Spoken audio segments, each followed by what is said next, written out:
근데 이제 과민성 대장증후군 앓으시는 분들은 삶의 질이 엄청 많이 떨어지거든요.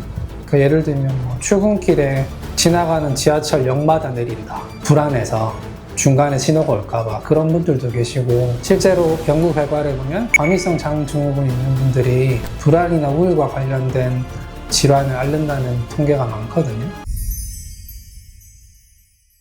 네, 안녕하세요. 네, 안녕하세요. 지금 한 세 번째 촬영이죠? 네 번째. 네 번째. 네. 혹시 주변에서 이야기 들은 얘기 중에서 뭐 재밌는 얘기 없으신가요? 조금씩 자연스러워지는 것 같다. 과민성. 네. 과민성 증후군이라서 네.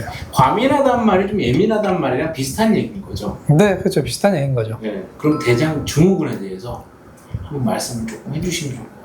그러니까 이제 증후군이라는 게 대부분 보면 기질적인 딱 원인이 드러나지 않는 질환들 많이 쓰거든요. 딱 검사 같은 걸 했는데 구조적인, 기질적인 뭐 종양, 궤양 이런 게 안 보이는데도 환자들은 불편한 거죠. 그러니까 기능적인 문제 때문에. 뭐 별거 아닌 자극에도 대장이 과민해져서 복통이나 설사, 변비, 아니면 혹은 변비, 설사, 교대 이런 증상들이 나타나는 거를 과민성 대장 증후군이라고 부르는 거죠. 원장님께서 먼저 주제를 주셨잖아요. 네. 과민성 대장 증후군을 하겠다. 그래서 제 주변에 대장이 다 예민하신 분들 한 10분 선별해서 네. 이번 주 주제가 과민성 대장 증후군인데 네. 당신들이 실제로 궁금한 게 무엇입니까? 라고 대놓고 물어봤어요. 어떻게 보면 일반인들이 가장 궁금할 수 있는 사항이 될 것 같아서 네. 질문을 준비해갖고 왔습니다. 네. 자, 그럼 첫 번째 질문부터 들어가 볼게요. 네. 왜 스트레스만 받으면 바로 배가 아플까요? 이것도 대장 증후군인가요? 과민성 대장 증후군 환자분들이 스트레스에 반응하는 경우가 굉장히 많거든요. 뇌랑 장이랑 연결되어 있기 때문에요. 자율신경 중에서도 미주신경이라는 신경으로 실제로 연결이 되어 있거든요. 신경망이. 스트레스를 받게 되면 교감신경이나 부교감신경 같은 자율신경이 흔들리게 되고, 그 자율신경은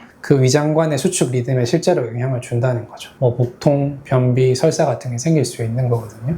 신경생리학적으로 뇌장축이라는 표현도 쓰거든요. 장을 제2의 뇌라고도 표현을 하고, 뇌에서 장으로 많은 신호들이 내려가고, 장에서 생기는 다양한 대사물질들에 대한 정보가 실제로 뇌로도 전달이 되고, 그러니까 이게 소통을 하는 거죠, 서로. 장에서 생기는 모든 정보 같은 거를 뇌에서 바로바로 다 인지는 못하잖아요. 뭐 어떤 물질이 들어왔다, 뭐 염증이 생겼다, 다 못 느끼잖아요. 근데 실제로는 그 정보들이 올라가고 있거든요. 일반적인 건강한 분들은 그런 것들을 못 느끼고 있는데, 과민성 장증후군 환자분들은 아주 작은 자극에도 바로바로 반응을 하는 거죠. 그래서 이제 과민성 장증후군이라고 부르는 거죠. 저희가 비유를 할 때 그 센서가 너무 과민해진 알람 시스템 있죠. 현관문의 등 같은 것도, 그러니까 원래라면 도둑이 들어왔을 때 알람이 울려야 되는데 바람만 지나가는데도 바로 알람이 울려버리는 거예요. 그러니까 그 알람에 해당하는 게 지금 뇌에 해당하는 거고, 그 센서가 오류가 난 거죠. 한마디로. 네. 그 단순히 대장 문제가 아니라 뇌랑 자율신경 문제라는 거죠. 그리고 지난번에 얘기했었던 자율신경 실조증 관련된. 그렇죠. 두 번째 질문은 제 친구 와이프가 정말 물어본 건데, 네. 대장 내시경이 정상인데 왜 계속 아플까요? 뭐 실제로 환자분들이 되게 궁금해하는 부분이기도 한데, 구조적인 문제가 없이, 그러니까 기질적인 문제 없이도 환자분들이 불편해하는 경우는 굉장히 많거든요. 그러니까 기능적인 문제로 생겼을 때 그런 거예요. 기능적인 문제로 인한 거기 때문에 그런 검사로는 드러나지 않는 경우도 굉장히 많죠. 무조건 음식 때문인가요? 반은 맞고 반은 아닌 것 같아요. 똑같은 음식이어도 PD님한테는 괜찮은데 저한테는 자극이 될 수도 있는 거고, 같이 과민성 장증후군이라고 하더라도. 네네. 그리고 또 PD님이 만약에 과민성 장증후군이라고 했을 때, 예전에는 피자에 반응을 했었는데 내가 몸 상태가 좀 괜찮아지고 나니까 피자 이제 괜찮네, 이런 경우도 있거든요. 그러니까 음식이라는 강력한 외부 요인이 있지만 또 그 반대로 장 점막을 컨트롤하는 게 자율신경이고, 그게 신경 전달 물질이 될 수도 있고 호르몬이 될 수도 있지만 그걸 받아들이는 건 우리 몸이잖아요. 같은 음식이어도 PD님의 몸이 다르게 반응하는 거는 PD님 몸의 대사 상태라든지 자율신경계의 균형 상태에 따라서 반응이 달라진다는 거죠. 음식이라는 외부 요인도 있고 우리 몸이라는 내부 요인도 있고, 그러니까 둘 다 컨트롤이 돼야지 과민성 장증후군이 좋아지는 거죠. 식사하시는 분이 좀 보시기 좀 힘들 수 있겠지만, 네 번째 질문입니다. 설사형, 변비형, 교대형, 왜 유형이 다 다른가요? 이거는 이제 체질적인 차이도 있는 거고요. 그리고 뭐 자율신경 중에서 교감신경계 쪽이 조금 더 우세하냐, 부교감신경 쪽이 조금 더 우세하냐 차이에 따라서 장 운동 속도의 차이도 나는 거고, 뭐 대장 내에 미생물군이 있는데 그 구성에 따라서도 차이가 나는 거고, 교감신경계가 우세한 분들은 위장관 운동 속도가 조금 느려지기 때문에 그러면 음식이 장관 내에 오래 머무니까 수분 재흡수가 많이 일어나거든요. 그것 때문에 변비가 되기도 하고, 반대인 경우에는 위장관 운동 속도가 너무 빠르니까 수분 재흡수가 일어나지 않으니까 설사로 나와버리는 것도 있고, 뭐 천편일률적으로 딱 선고일 수는 없지만 사람마다 반응이 조금씩 다르다는 거죠. 과민성 대장증후군이 있으면 장에 염증이 생길 수도 있나요? 그런 염증성 장질환이 따로 있거든요. 궤양성 대장염이나 크론병 같은 염증성 장질환이랑 과민성 대장증후군이랑 조금 다른 개념인 거죠. 두드러진 염증이나 종양 이런 것들이 없는 경우도 많기 때문에 흔히 저희가 말하는 염증성 장질환과는 좀 다르다고 볼 수 있죠. 지난번에 역류성 식도염 관련돼서 잠깐 얘기했던 걸 기억해보면 밥 먹고 바로 누우면 역류성 식도염에 걸릴 확률이 높다. 네. 근데 대장증후군을 네. 확률을 높이는 그런 내 습관이나 음식이나 이런 것들이 따로 있는 건가요? 일반적으로는 뭐 기름진 음식, 카페인, 뭐 음주, 밀가루 이런 것들을 언급을 하고, 그거 말고 뭐 요즘 환자분들 사이에서 유명한 게 푸드맵 시기라고 하거든요. 저 푸드맵 시기를 지켜야 한다. 근데 물론 그런 것들도 도움이 되는데 꼭 그 음식이 아니더라도 반응하는 분들도 많거든요. 그러니까 대략적인 툴이 그렇다는 거죠. 그러면 과민성 대장증후군은 약만 먹으면 과연 좋아지나요? 그러니까 실제로 환자분들 보면 약 드시고 오시는 분들 많거든요.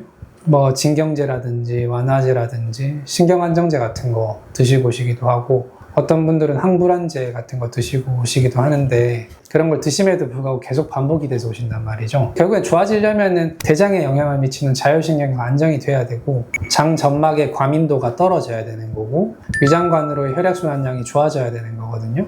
그렇게 되면 대장 내에 미생물군의 균형도 잡히게 되는 거고, 그러니까 이렇게 총체적으로 바라봐야지 좋아진다는 거죠. 저희가 뭐 이 실내 온도가 32도라고 치면 에어컨을 27도로 맞추면 바로 27도로 떨어지잖아요. 에어컨을 끄면 다시 32도로 올라간단 말이죠. 근데 저희가 이 건물의 외벽을 단열재 처리를 잘 해놔서 여름에도 32도까지 올라가지 않도록 28도를 유지를 잘 하게끔 만들면 굳이 에어컨이 없어도 괜찮다는 말이죠. 근데 결국에는 네. 한방 치료나 아니면 약 치료 이런 것들을 애초에 잘 해놓으면 이런 문제가 안 생긴다는 거죠. 아, 그렇죠. 그러니까 똑같은 자극에도 몸의 과민도가 떨어진다는 거죠. 사실 그 이전에 본인 몸의 면역을 잘 해놓으면 더 좋은 거고요. 네. 음식이라든지 생활 패턴이라든지 이런 것들. 네. 그게 1차고, 그 다음에 한약이라든지 그런 침치료 이런 것들이 또 포함되는 거고. 네, 맞아요. 그 이후에는 아무리 다른 약을 써봤자 의미가 없을 수 있다는 얘기를 하시는 거죠. 네네. 처음에 벽돌을 튼튼하게 잘 쌓아 놓으면 외부에서 바람이 불어도 잘 견디잖아요. 그러니까 바람만 급급해서 막을 게 아니라 이 집을 신경 쓰는 게 필요하다는 거죠. 그게 자율신경계 치료가 되는 거고. 과민성 대장증후군을 네. 어느 정도 앓고 있으면 상관없을 텐데 꼭 그걸 치료를 해야 되는지, 왜 치료해야 되는지 한번 말씀해 주면 좋을 것 같아요. 근데 이제 과민성 대장증후군 앓으시는 분들은 삶의 질이 엄청 많이 떨어지거든요. 그 예를 들면 뭐 출근길에 지나가는 지하철 역마다 내린다. 불안해서 중간에 신호가 올까봐 그런 분들도 계시고, 근데 그렇게 되면 너무 불안하잖아요, 사실. 실제로 연구 결과를 보면 과민성 장증후군이 있는 분들이 불안이나 우울과 관련된 질환을 앓는다는 통계가 많거든요. 실제로 멘탈이 장신경계에 영향을 많이 준다는 거고, 과민성 장증후군이 생기면 불안하고 우울해지고, 불안하고 우울해지면 이게 또 자율신경계를 교란시키니까 또 과민성 장증후군이 악화가 되고 악순환이 되는 거죠. 그 악순환을 끊어주려면 자율신경계를 안정시켜야 되는 거고, 장 운동성을 회복시켜야 되는 거고, 위장관으로 가는 혈액순환을 좋게 만들어야 되는 거고, 그렇게 되면 똑같은 음식이 들어왔을 때도 장 점막이 덜 과민하게 반응한다는 거죠. 예전이랑 다르게. 실제로 들어보면 만약에 내가 이제 대장증후군이 딱 생기면 없던 스트레스도 쌓일 것 같아요. 그렇죠. 내가 다음 지하철역에 내릴 수밖에 없게 그쵸. 몸에서 반응이 오잖아요. 일을 못 하잖아요, 사람이. 명칭은 과민성 대장증후군이지만 원인은 뇌랑 이 위쪽에 있는 경우가 더 많은 거죠. 네. 치료를 할 때도 대장만 살펴서 대장의 염증, 대장의 용종, 대장의 궤양만 살필 게 아니라 왜 대장이 그 상태가 됐는지를 살펴야 한다는 거죠. 그게 스트레스가 될 수도 있고, 뭐 그게 수면 부족이 돼서 자율신경계가 흔들려서 장에 영향을 줄 수도 있는 거고, 대장은 드러난 표상일 뿐이고 거기에 영향을 주는 다른 내부 요인들을 교정을 해야 된다는 거죠. 대장은 살인을 하러 온 킬러고요. 네. 뇌는 그걸 청부시킨 그렇게 네, 생각하면 맞아요. 네, 맞아요. 대장은 반응을 안 하고 그걸 지휘하는 건 사실 위에 있으니까. 오늘 과민성 대장 증후군에서 얘기를 많이 해주셨는데 과민성 대장 증후군에서 한 말씀 해주신다면? 환자분들 보면 그 과민성 증후군 환자분들이 굉장히 많거든요. 그러니까 좋아지지 않는 병이라고 생각하는 경우가 많아요. 너무 낙담하지 마시고 꼭 치료를 받으셨으면 좋겠습니다. 이 영상을 보고 네. 많은 분들이 찾아오셨으면 하는 바람이 듭니다. 아, 네. 알겠습니다. 오늘 감사합니다. 네, 수고하셨습니다.